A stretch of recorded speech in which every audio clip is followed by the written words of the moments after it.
आखिर कौन है डाकिनी? कितनी शक्ति होती है इनमें? क्या ये योगिनी तथा यक्षिणी आदि से भी अधिक शक्तिशाली होती हैं? कैसे हुई इनकी उत्पत्ति? कौन इन्हें सिद्ध कर सकता है? डाकिनी के सभी रहस्यों को जानने के लिए इस वीडियो को अंत तक अवश्य देखें। ओम गणपति चैनल में आपका स्वागत है। अगर आपको हमारे वीडियो पसंद आते हैं तो कृपया चैनल को सब्सक्राइब और वीडियो को लाइक अवश्य करें। इससे हमें और भी अच्छा कार्य करने की प्रेरणा मिलती है। डाकिनी को प्रबुद्ध ऊर्जा, ज्ञान और करुणा का स्त्री अवतार माना जाता है। डाकिनी शब्द संस्कृत भाषा से लिया गया है, जिसका उपयोग हिंदू धर्म, बौद्ध धर्म तथा अन्य तांत्रिक परंपराओं में एक प्रकार की ऊर्जा के रूप में किया जाता है, जो स्त्री रूप में है।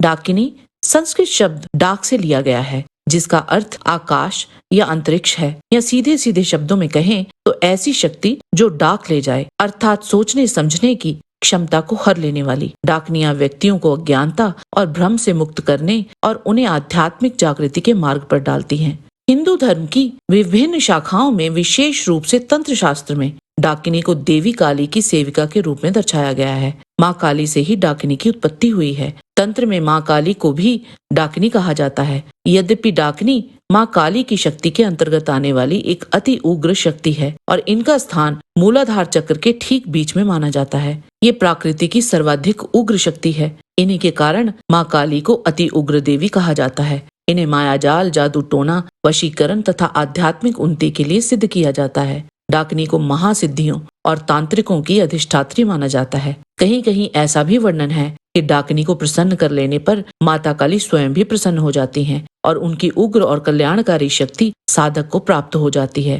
तंत्र में डाकिनी की साधना स्वतंत्र रूप से भी होती है और माना जाता है कि यदि डाकिनी सिद्ध हो जाए तो माँ काली की सिद्धि आसान हो जाती है, और माँ काली की सिद्धि अर्थात मूलाधार की सिद्धि हो जाए तो अन्य चक्र अथवा अन्य देवी देवता कम प्रयासों से ही सिद्ध हो जाते हैं। परंतु माता काली से संबंधित इस डाकिनी को सिद्ध करना सर्वाधिक कठिन है। बिना किसी गुरु को धारण किए इस सिद्धि को करने का प्रयास भी नहीं करना चाहिए। इसे अमानवीय शक्ति युक्त दिव्य प्राणी माना गया है। देवताओं के समान ही इनके पास अद्भुत शक्तियां होती हैं और ये जिस पर प्रसन्न होती हैं उसका सभी कार्य करने के लिए सदैव तत्पर रहती हैं। योग शास्त्र में भी डाकिनियों को शरीर में स्थित सूक्ष्म चक्रों की सिद्ध शक्तियां बताया गया है। अलग अलग चक्रों पर अलग अलग डाकिनी शक्तियों का वास है। डाकिनी नामक देवी की साधना अघोरपंथी तांत्रिकों की प्रसिद्ध साधना है। तांत्रिक साधना मुख्यतः दो प्रकार की होती है, वाम मार्गी तथा दक्षिण मार्गी। डाकिनी साधना वाम मार्गी साधना है। डाकिनी के कई रूप हैं। इसका ये रूप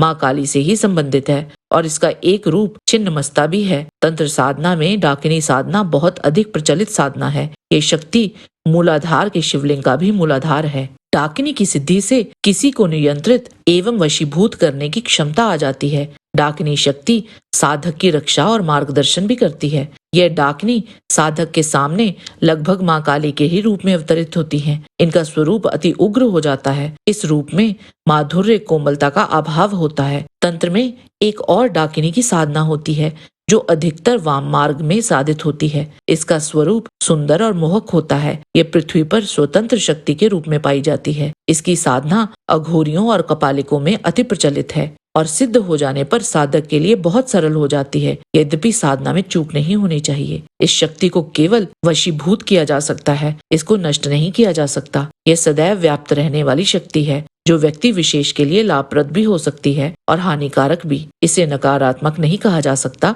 अपितु यह ऋणात्मक शक्ति ही होती है। इस डाकिनी और मूलाधार की डाकिनी में अंतर होता है। मूलाधार की डाकिनी व्यक्ति के मूलाधार से जुड़ी होती है। कुंडलिनी सुप्त हो तो वह भी सुप्त होती है। तंत्र मार्ग से कुंडलिनी जगाने की कोशिश पर सबसे पहले इसका ही जागरण होता है। इसकी साधना स्वतंत्र रूप से भी होती है और कुंडलिनी साधना के अलावा भी यह साधित होती है। डाकिनी एक प्रबल शक्ति है।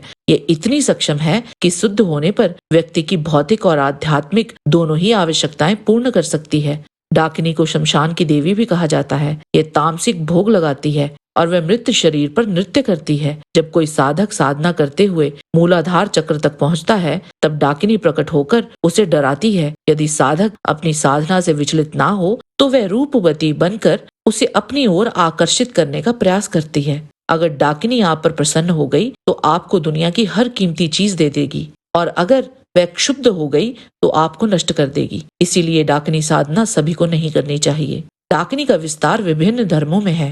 बौद्ध परंपराओं में डाकनियों को ज्ञान का संदेशवाहक माना जाता है, जो स्त्री रूप में है और वो तपस्वियों को ज्ञान अर्जित करने की उनकी यात्रा में मार्गदर्शन करती है। वे दिव्य हैं, जो साधकों की रक्षा करती हैं और उन्हें सशक्त बनाती हैं। वज्रयान बौद्ध धर्म की बहुमुखी प्रणालियों में एक शाखा है और इसमें डाकिनी को आध्यात्मिक ऊर्जा के रूप में दर्शाया गया है, जो मुक्ति का प्रतिनिधित्व करती है। बौद्ध धर्म में विभिन्न प्रकार की डाकिनियों का वर्णन है। वज्र डाकिनी यह सबसे प्रसिद्ध डाकिनियों में से एक है और देवी वज्र योगिनी से जुड़ी हुई है। वे अपनी शक्ति में नकारात्मक ऊर्जा को सकारात्मक ऊर्जा में बदलने की क्षमता के लिए जानी जाती है।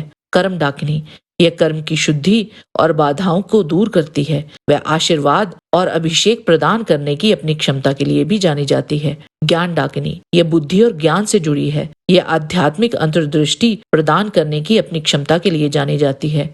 वज्रवाराही डाकिनी यह देवता हेरुका की पत्नी से जुड़ी हुई है और अपनी परिवर्तनकारी ऊर्जा और आध्यात्मिक अनुभूति प्रदान करने की क्षमता के लिए जानी जाती है। सिंहमुख डाकिनी शेरमुखी ये डाकिनी बुद्धिमत्ता के प्रतीक हैं। उनकी दहाड़ विवेकपूर्ण विचारों को बिखेरती हैं, परंतु स्वयं वह उन्हीं विचारों से मुक्त हैं। वह नकारात्मक ऊर्जा और बाधाओं को दूर करने की क्षमता के लिए जानी जाती हैं। इनके अतिरिक्त और भी कई डाकिनियों का वर्णन हमें बौद्ध धर्म में मिलता है, बल्कि बौद्ध धर्म में ही इनका विस्तार से वर्णन है। मिलारेपा तिब्बत के एक महान साधक और योगी थे।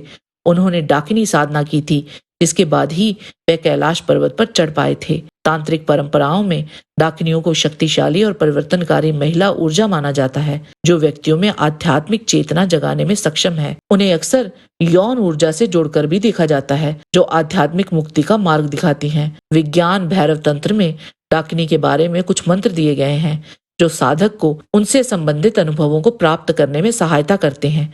इन मंत्रों में डाकिनी को तांत्रिक साधनाओं में महत्वपूर्ण भूमिका निभाने वाली शक्ति के रूप में दिखाया गया है। डाकिनी साधना योग्य साधक के संरक्षण और दिशा निर्देशन में ही करनी चाहिए, क्योंकि इस साधना के बुरे परिणाम भी हो सकते हैं। यदि इस साधना के माध्यम से किसी का अहित करने का उद्देश्य हो, तब भी इसके बुरे परिणाम ही प्राप्त होते हैं।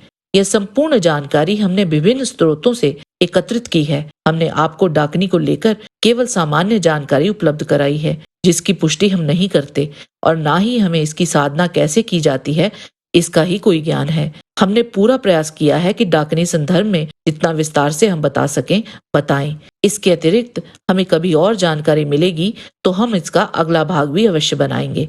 धन्यवाद। जय श्री कृष्ण। आज के वीडियो में बस इतना ही। आशा करते हैं कि आपको हमारा ये वीडियो पसंद आया होगा। कृपया इसे लाइक और शेयर अवश्य करें।